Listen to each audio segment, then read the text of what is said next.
Welcome to the final video showing you the remaining tiles that are within the 1985 Games Dungeon Craft map tile book set. And this is obviously their first volume, hence why it says volume 1 at the bottom. And this was released last year, so I'm just going to show you the tiles that remain. These are all the dungeon feel tiles. Now, as I mentioned at the beginning of the other two videos, that 1985 Games is currently doing a Kickstarter. So this Kickstarter expires or lapses in about 20 days. If you really love the look of their product, then I highly recommend backing it because you can get Volume 1 and a Hell and High Water set, and those two were released last year. They're releasing two other sets this year. One's to do with like cursed and spooky lands with graveyards, and the other set's about castles and keeps and those kind of tiles. Now, I'm not at all affiliated with Dungeon Craft 1985 Games products or any of their products or anything they do. I just saw Facebook ad and loved how vibrant everything it was. And even this, I just find it really cute that you've got some treasure chests have nothing, other treasure chests have really bright, really vibrant goodies in them, and obviously on the flip side tile is just blank normal chests. So as a dungeon master, you could even be surprised when your party finds something. And this is the other thing I wanted to mention. So this is the same tile reproduced twice, but they're good tiles. They're corner pieces, they're treasure chests, they're straight lines.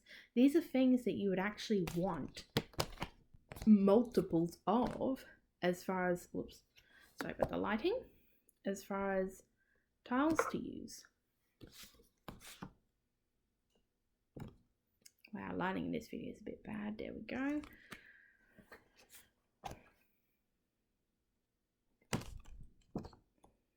Gotta have a good treasure room.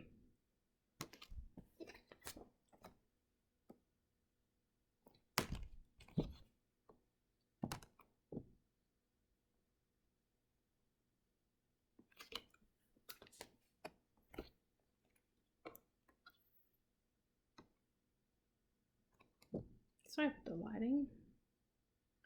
I was not doing this in the prior two videos that I recorded 3 minutes before this one, so I'm not sure what's happening.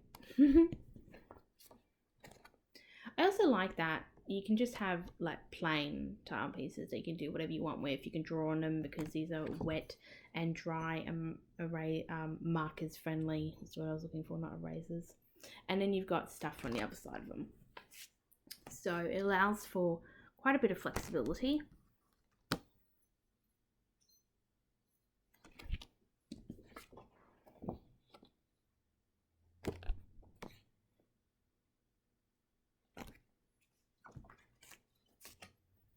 Now, at the back of these dungeon tiles, or I should say the ones after these dungeon tiles, are actually monster pieces. So if you don't feel like buying a lot of figurines, which can be quite pricey, and then painting said figurines, included within volume 1 of the Dungeon Craft tiles is actually these, lots and lots of monsters. So if I zoom in a bit on them, we've got some skeleton beasties, we've got some wolves, some ogres, and then on the other side is essentially the same kind of creatures. So skeleton beasties, some white wolves, ogres, except obviously the difference is the color scheme. So these are more suited for forest because of the green background.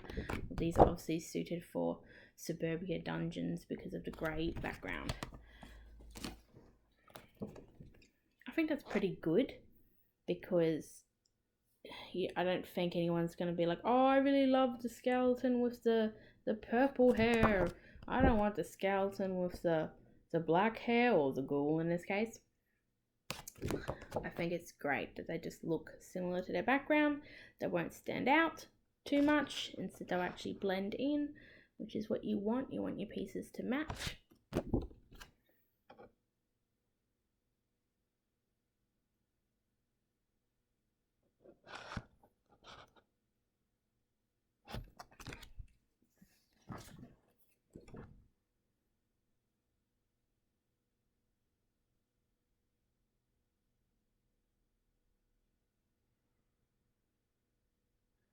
Now, obviously I'm not stopping on every single one of these tile pieces. The idea is just so you get a general flavor of the quality of the images, the vibrancy of the colors, how these are all 1 inch by 1 inch tiles.